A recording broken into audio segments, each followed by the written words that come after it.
All right, so we wanted to talk a little bit about making millions too, because we talked a little bit about how to prepare for the recession. I think that's a little more survival oriented.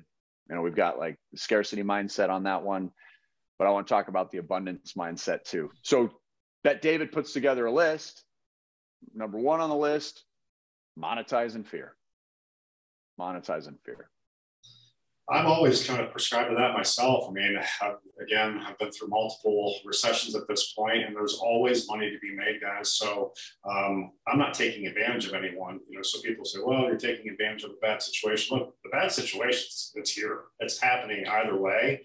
I can either be on the right side or the wrong side of it. Why not be on the right side of it every time? So in anticipation of this, like we've talked about, like Patrick Bet-David talks about in the videos, I've been preparing for this for years. Well, now it's here and I'm ready to move forward. So am I going to capitalize on it? Heck yeah. Is it beneficial to me that a lot of people are going to have that fear that's going to keep them on the sidelines? Absolutely.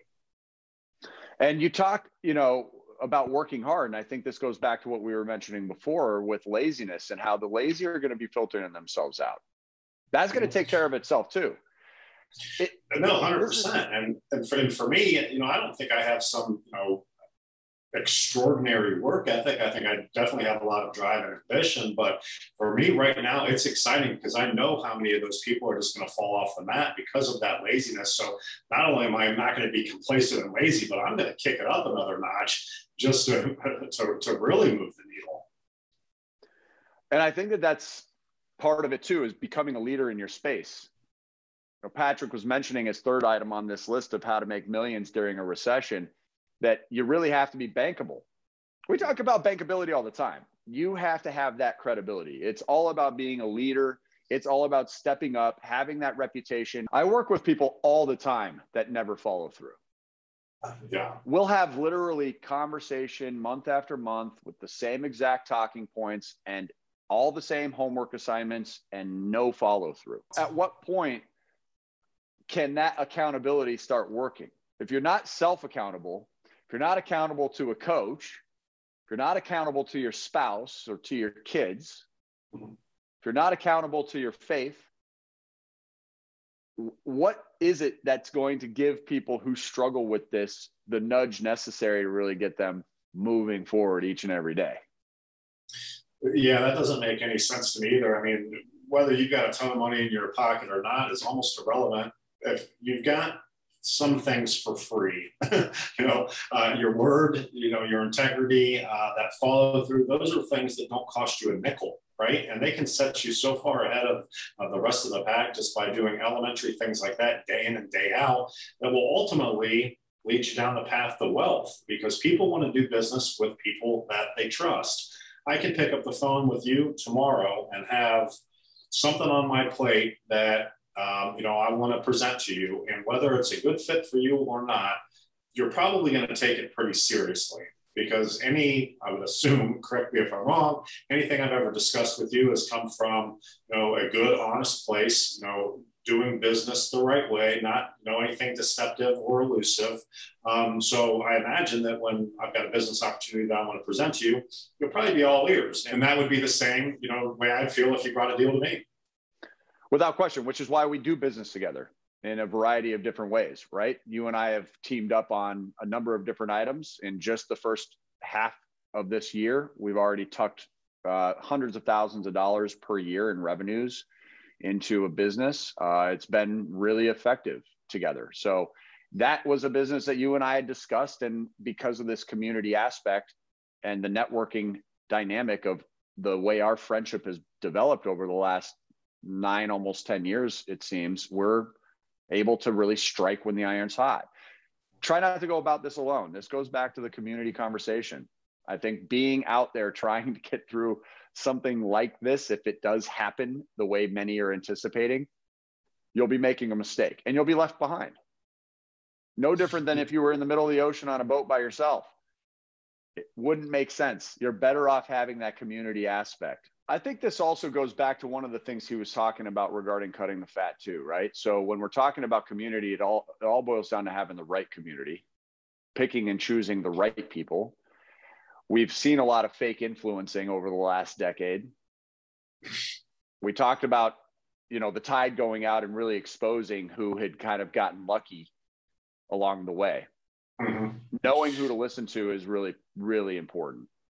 Yeah, absolutely. It is. And like you said, who you surround yourself by. So I always, you hear these stories, or you read these stories it's about these athletes, and they've made, hundreds of millions of dollars in a short, 10-year span of time, and they've been retired, and it's 3 years later and they're absolutely bankrupt, right? It's like, how did they run through $300 million? And then you kind of read the fine print and you read who they're running around with. And a lot of them had, 20 or 30 friends that they kind of brought up from their childhood with them that were really bringing no redeeming value to that relationship at this point. In fact, just the opposite. They were dragging that individual down from a financial standpoint, still getting them in trouble. I mean, you can hear these stories, all the time, but they never elevated themselves above those folks, and that ultimately came back to bite them. So it's the same thing in any business. If you've got that lowest common denominator and you're surrounding yourself by people that are doing nothing but holding you down, you've got to shed them, and it's difficult, and I've had to do it. So I'm not up here preaching like it's some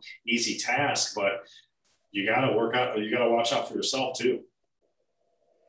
The last couple items that he had talked about were really adding purpose to what you're doing and being able to focus on distractions that are positive for you.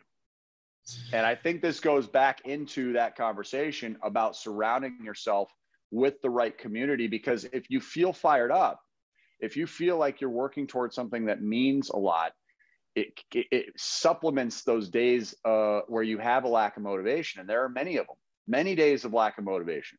So what's going to get you feeling hyped when you step out of bed in the morning? What's going to keep you so ecstatic that you have a hard time going to sleep at night because you just want to keep working and chugging along at something?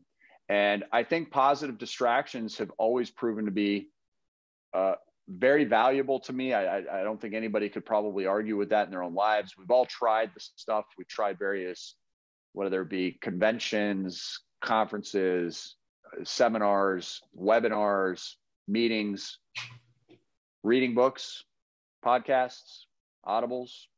Those things have been so huge in playing a role in my life to not just stay on track, but also to keep aware of the changing times. And sitting and listening to Patrick's video more than once, that's the kind of stuff I want to have going on in my mind. It's so easy to just, how many of us sat around and watched the Lion King, or not Lion King, what was that guy's name? Tiger. Tiger King. I'm in Oklahoma right now. That was like 30 minutes from my house. You must be so proud. Really am. I am actually. Yeah, I've got a t-shirt. We binge a lot. All of us do. We binge on Game of Thrones and Ozark and so on. At the end of the day, I've only gotten through a couple of seasons of each one of those shows. Not to say that I don't binge, but the stuff I binge is equally unproductive.